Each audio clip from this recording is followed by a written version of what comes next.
반갑습니다. 말씀으로 하루를 여는 주님의 백성들을 예수님의 이름으로 축복합니다. 2024년 2월 17일 토요일 오늘 주신 말씀은 마가복음 4장 13절부터 25절까지입니다. 그리고 예수께서 그들에게 말씀하셨다. 너희가 이 비유를 알아듣지 못하면서 어떻게 모든 비유를 이해하겠느냐? 씨를 뿌리는 사람은 말씀을 뿌리는 것이다. 길가에 뿌려지는 것들이란 이런 사람들이다.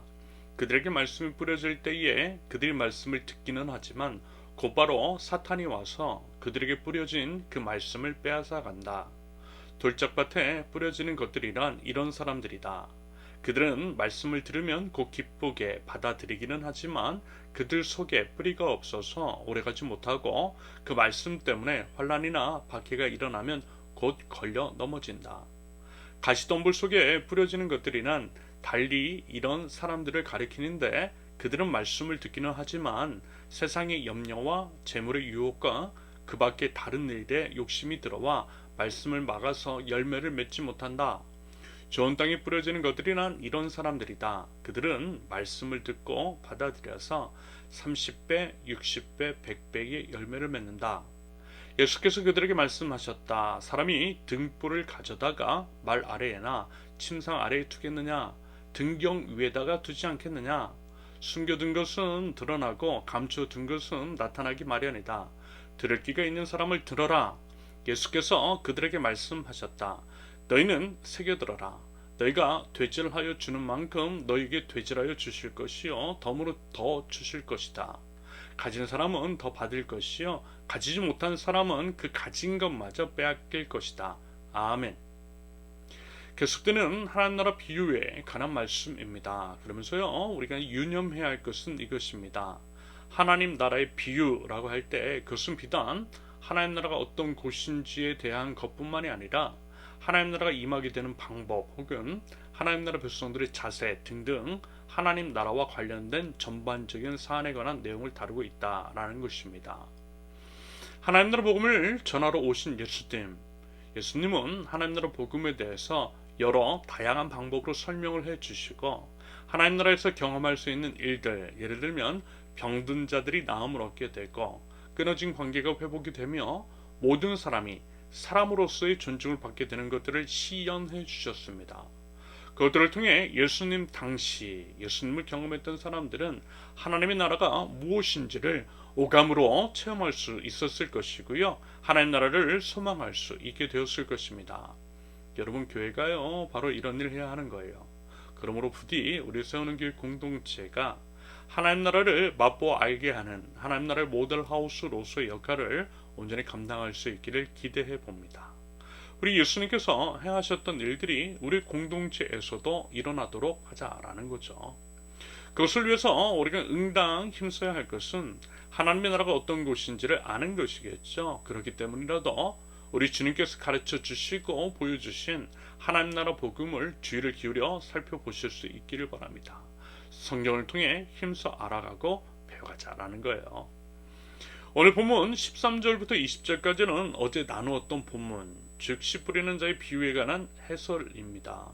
씨는 말씀이고 길가, 돌짝밭, 가시덤불, 좋은 땅이 이제 비유하는 것이 무엇인지에 대해서 우리 예수님께서 친절하게 설명해 주세요. 그들은 결국 우리가 하나님의 말씀을 받을 때의 자세, 다양한 마음가짐인 거죠. 그러면서 이제 열매를 맺지 못하는 마음밭의 공통점은 어떤 장애물이 있다라는 것입니다.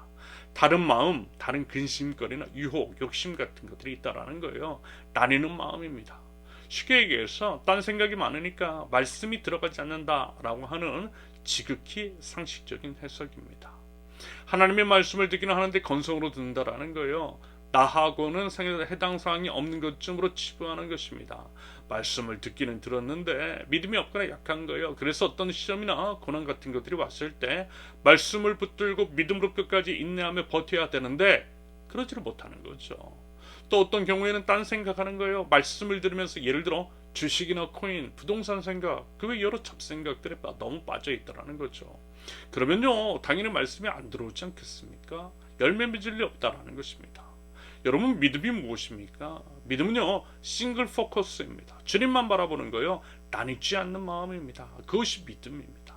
물론 그렇게 하면 때로는 외골 수처럼 보일 수도 있지만 무모해 보이고 고지식해 보인다 할지라도 하나님께서 말씀하여 주신 것이면 하나님께서 이루어 주심을 믿고 믿음대로 행하는 것입니다. 이것이 믿음이라는 거예요.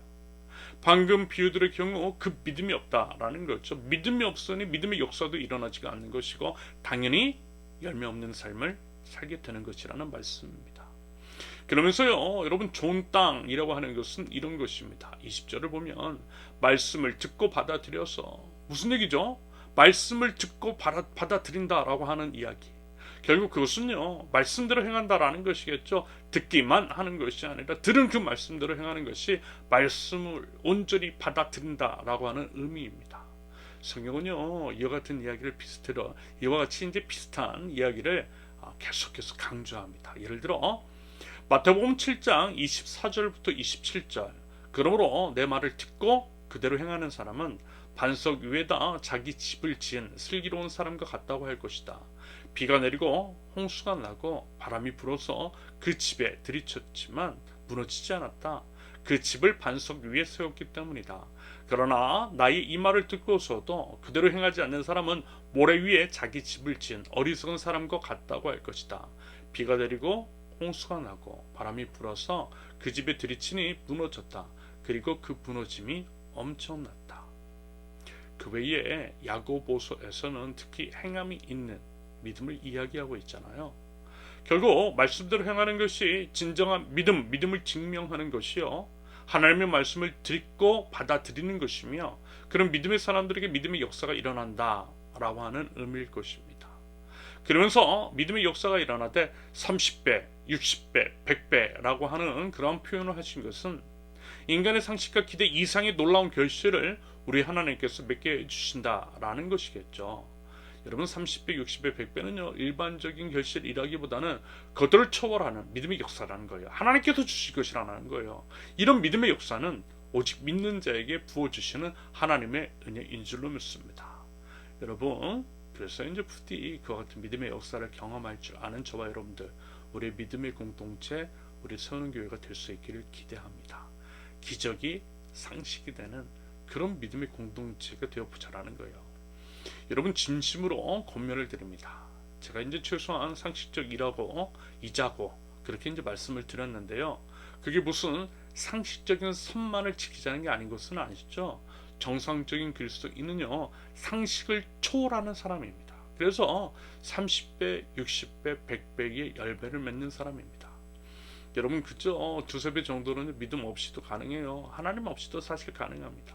하지만 믿음의 역사라고 하는 것, 다시 말해서 30배, 60배, 100배의 결실은요 오직 하나님께서 함께 하시고 도움 주실 때에 가능하되, 그것은 말씀을 듣고 받아들이는 사람에게 일어나는 줄로 믿습니다.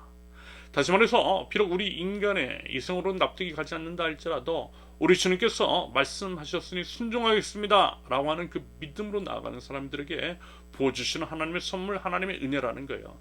그 은혜가 부디 이제 저와 여러분들, 우리 세우는 교회에 있을 수 있기를 바랍니다. 그래서 여러분, 우리 그거 해보자라는 거예요. 제가 이제 부사역자 시절에 참 자주 들었던 얘기 이런 것이었거든요. 목사님들이 제게 이런 말을 참 많이 했어요. 목사님, 그건요 성경에서나 나오는 얘기죠. 제가 아마 이 얘기를 몇 번 드렸을 것입니다. 그때 이제 아무튼 참 많이 슬펐어요. 하나님 나라 백성들이 하나님의 말씀을 따라 사는 것이 맞는 것일 텐데, 그것도 이제 목사라고 하는 자들이 그런 식으로 이야기를 하고, 그저 인간의 상식대로만 살아가니 하나님의 역사가 일어나지 않는 것은 아닐까, 이런 태도가 교회의 약화를 부추긴 것은 아닐까라고 하는 생각이 들었습니다. 그래서요, 우리는 더더욱 말씀대로 살면 좋겠습니다. 그럼으로써 말씀의 놀라운 역사를 이룰 수 있기를 기대합니다. 그리하여 우리 하나님의 살아계심과 역사의 핵심을 증명해 보일 줄 아는 열매 맺는 신앙인 우리 세우는 교회가 될 수 있기를 기대합니다. 마지막으로, 등경 위에 등불의 비유는 마치 등불을 높은 곳에 두는 것이 맞는 것처럼 비유 역시 결국 깨닫게 하는 것이 목적이라고 하는 것. 그래서 듣는 것이 중요하다라고 하는 것을, 듣고 들은 대로 행하는 것이 중요하다는 것을 재차 반복하고 있는 의미일 것입니다. 바로 이는 하나님 나라 백성으로서 하나님의 말씀을 듣고 또 행하기에 힘쓰며 모든 유혹들을 이겨내고 열매 맺는 인생, 저와 여러분들이 되실 수 있기를 예수님의 이름으로 축원합니다. 함께 기도합니다. 하나님 아버지, 열매 맺는 인생이 되기를 원합니다. 우리 주님 말씀하시는 것들을 듣고 받아들여서 그 말씀대로 행할 줄 아는 저희 되게 하시사 저희 모든 삶이 하나님의 증거가 될 수 있도록 우리 하나님 인도하여 주시옵소서. 오직 주님 말씀하시면 나아가고 오직 주님께서 멈춰서 하시면 멈춰설 줄 아는, 오직 하나님께 시선을 맞추고 믿음 따라 살아갈 수 있도록 하나님 저희를 붙들어 주시옵소서. 예수님의 이름으로 기도합니다. 아멘. 하나님께서 오늘 주신 말씀과 각자의 기도 제목을 놓고 우리 잠시 기도합니다.